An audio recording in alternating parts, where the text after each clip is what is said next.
अस्सलाम वालेकुम जी व्यूअर्स, कैसे हैं आप? उम्मीद है कि आप बिल्कुल ठीक ठाक होंगे। मैं भी अल्लाह का शुक्र है बिल्कुल ठीक ठाक हूँ। आज आप लोगों के साथ मटन कढ़ाई की रेसिपी शेयर करने वाली हूँ। यकीनन इससे पहले सी रेसिपी आपने कभी नहीं देखी होगी। तो चलते हैं जी टाइम ज़ाया किए बगैर इस टेस्टी सी कढ़ाई की तरफ। सबसे पहले हमने इसको अच्छे से वॉश करके रख दिया था, ये फ्रीज़ हुआ।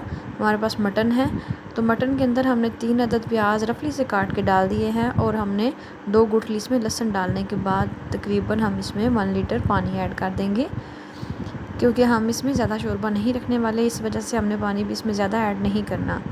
तो पानी ऐड करने के साथ ही हमने हाफ़ टी स्पून इसमें हल्दी शामिल कर देनी है और साथ ही हाफ़ टेबल स्पून हम इसमें जो है वो नमक शामिल कर देंगे। तो ये दोनों चीज़ें इसमें डालने का मकसद ये है कि जो आपका मटन होगा वो बड़ा ही जूसी बनेगा। तो इसे हमने कवर करके प्रेशर कुकर देना है, 10 मिनट का टाइम देंगे और 10 मिनट के बाद ये मुकम्मल तौर पे कुक हो चुका था, गल चुका था। तो अब हमने इसे उस बर्तन में निकाल लेना है जिस बर्तन में हमने इसको पकाना है। तो हमने उस बर्तन में ट्रांसफ़र कर लिया है जिसमें हमने इसे पकाना है। जितनी यखनी बची थी अंदर ही रखी है, निकाली नहीं है। अगर ज़्यादा होती तो हम निकाल लेते छानने की मदद से। तो इस तरीके से हमने इसमें जो चीज़ें ऐड करनी है वो सबसे पहले है जी 2 टमाटर हम इसमें ऐड कर लेंगे, ताकि ग्रेवी जो है वो अच्छी बने, थिक ग्रेवी होगी तो ये भुना हुआ गोश्त बड़ा ही मज़े का बनेगा। तो टमाटर हमने ऐड करने के बाद इसमें अदरक और सब्ज़ मिर्च का पेस्ट ऐड कर देना है।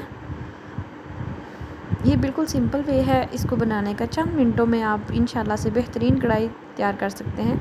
लाल मिर्च हमने हाफ़ टी स्पून अपने टेस्ट के अकॉर्डिंग ऐड की है, आपने अपने टेस्ट के अकॉर्डिंग ऐड करनी है। ये सिंपल वे भी है और इसमें ये है कि ज़्यादा स्पाइसी इस्तेमाल नहीं होंगे। जब भी गोश्त ख़रीदें तो आप कोशिश करें कि रान का गोश्त लें, वो जूसी होता है और वो बड़ा ही टेस्टी बनता है। तो हमने लाल मिर्च ऐड करने के बाद इसमें अब ज़ीरा और सूखा धनिया थोड़ा सा क्रश करके ऐड कर देना है और साथ ही हमने थोड़ी सी कसूरी मेथी जायके के लिए ऐड कर दी है। हल्दी चूँकि हम पहले ही ऐड कर चुके थे, इस वजह से हमने इसमें हल्दी दोबारा से ऐड नहीं की। अब इसमें घी जाएगा। घी को ऐड करने के बाद आपने अपने टेस्ट अकॉर्डिंग घी ऐड करना है, जितना आपको पसंद हो। इसमें ऐड करने के बाद हमने इसकी बुनाई करनी है सब्ज़ धनिया डाल के। सब्ज़ धनिया पहले डालेंगे तो इससे ये होगा कि जो इसके अंदर फ्लेवर इसका जाएगा वो बड़ा ही नेचुरल फ्लेवर होगा और बड़े ही मज़े की आप ये कढ़ाई बना के तैयार कर सकते हैं। आप इसे रोटी नान के साथ सर्व करें।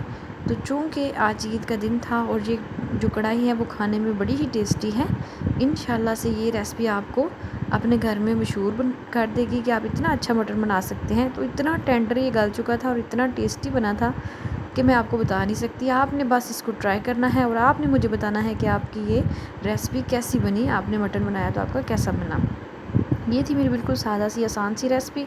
अगर आपको मेरी ये सादा सी आसान सी रेसिपी पसंद आई हो तो प्लीज़ उसको सब्सक्राइब करना है, लाइक करना है और साथ ही लगे बेल के आइकन को दबा देना है। तो ये देखिए ये कितना टेंडर हो चुका है और कितना अच्छे से ये गल चुका है। मिलते हैं जी नेक्स्ट और अच्छी सी वीडियो के साथ। बहुत सारा ख्याल रखिएगा। अल्लाह हाफ़िज़।